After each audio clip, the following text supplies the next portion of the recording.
تو دل ایک باطنی ایک ٹکڑا ہے، اور نبی علیہ السلام کی حدیث کی الا ان فی الجسد مضغۃ اذا صلحت صلح الجسد كله واذا فسد فسد الجسد كله الا وهي القلب.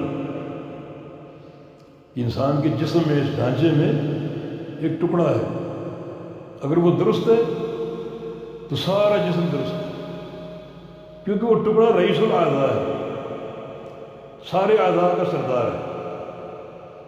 سارے اعضاء کو جو احکام جاری ہوتے ہیں وہ دل کی طرف سے ہوتے ہیں.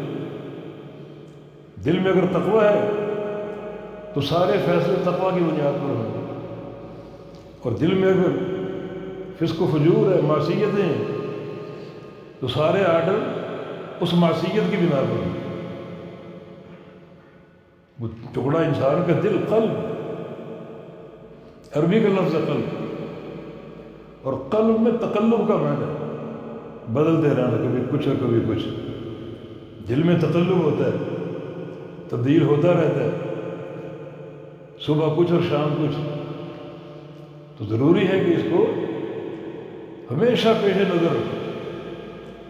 اس کا سیدھا پر قبول ایمان کی نشانی ہے، اور ایمان کے بغیر جنت کا داخلہ ممکن نہیں.